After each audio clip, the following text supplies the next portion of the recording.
করছে, নাড়াচাড়া করছে তো। হ্যাঁ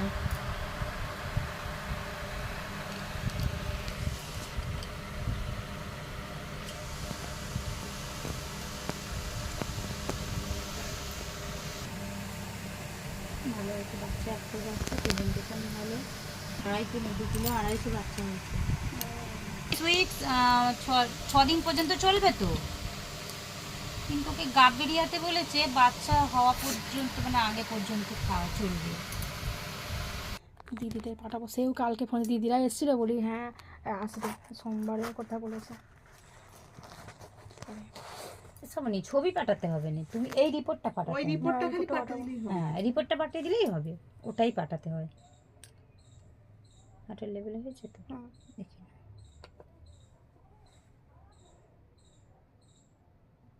ঠিক করে এ করো, সুইচটা মারো ঠিক করে। এখন বন্ধুরা সেকেন্ড এনএম দিদি আমার প্রেসারটা মেপে নিচ্ছে, আর আশা দিদি আমার ওয়েটটা করে নিচ্ছে।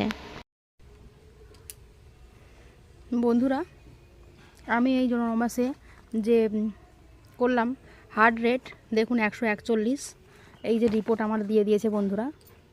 তো রিপোর্টটা আপনাদেরকে দেখাচ্ছি, আমি দেখে নিন, বুঝতে পারবেন।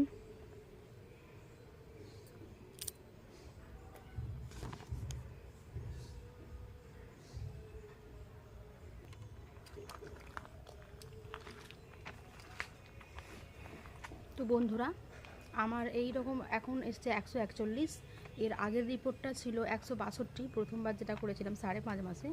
তো আমাকে তখন 162 আর এবার হচ্ছে 141। আচ্ছা বন্ধুরা আপনারাই বলুন তো, হার্টবিট দেখে অনেক সময় বোঝা যায় যে বেবি ছেলে হবে না মেয়ে হবে আর কি। আমি অনেকের মুখে শুনেছি যে হার্টবিট যদি কম হয় তাহলে সেক্ষেত্রে ছেলের আশঙ্কা থাকে, আর হার্টবিট যদি বেশি হয় 160 বা 150-এর ওপর যদি হয় তাহলে কিন্তু মেয়ের আশঙ্কা থাকে। তবে আমি তো এখন কিছু বলতে পারছি না, আর এগুলো বলার মতন ক্ষমতা আমার নেই। ডাক্তাররা কিন্তু সব বুঝতে পারে, কিন্তু আমাদেরকে ওপেন বলতে চায় না। তো যাই হোক, বলতে চায় না কেন, সিরিয়াসভাবে থাকে ওরা। আর পরে হয়তো আমরা জোর করতে পারি, আপনি বলেছেন ছেলে তাহলে এখন কেন মেয়ে হলো, তো সেই কারণে আমাদের কিছু বলতে চায় না। তো আমরা যাই হোক এইটা রিপোর্ট পেয়েছি ইউএসজি রিপোর্ট করে বন্ধুরা, আপনাদেরকে দেখিয়ে দিলাম।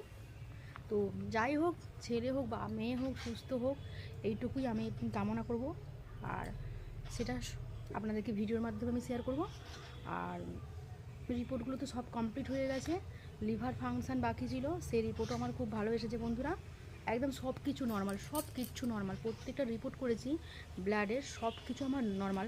শুধু খালি প্রেশারটা, হাই প্রেশারটা এখন বর্তমানে দাঁড়াচ্ছে, বাড়িতে থাকলে 134, 38 এর মধ্যে প্রেশার থাকে, কিন্তু আমি যখন হসপিটালে যখন চেক আপ করি তখন কিন্তু প্রেশারটা অনেকটাই মাত্রায় চলে যায়, 160-এর কাছে, 159, 152, 162 এইরকম কিন্তু আমার প্রেশার দাঁড়ায়। তো তখন ওখানে হয়তো জার্নিংয়ের ফলে হয়, অনেক গ্যাদারিং, তার জন্য হয়তো হয়, অনেকক্ষণ থাকতে হয়, ওষুধটা আমার পেটে পড়ে না, সেই জন্য হয়তো এরকম প্রেশারটা হাই হয়ে দাঁড়ায়। আর একটু চিন্তাও করি, প্রথমবার বেবি নিচ্ছি বন্ধুরা, চিন্তা কিন্তু আমার থেকেই যায়। আর সেই জন্য আমাকে নার্সরা জিজ্ঞেস করে কী চিন্তা করো, কী চিন্তা, কিন্তু চিন্তা একটা থেকেই যায়। তো সেই কারণে আমার প্রেশারটা হয়তো হাই হয়ে যায়, আবার বাড়িতে এলে আবার আমি নর্মাল হয়ে যাই। তো যাই হোক, ইউএসজি রিপোর্ট আপনাদেরকে দেখিয়ে দিলাম বন্ধুরা, ভিডিওটা এখানে শেষ করলাম। আপনারা ভালো থাকবেন, সুস্থ থাকবেন, ধন্যবাদ।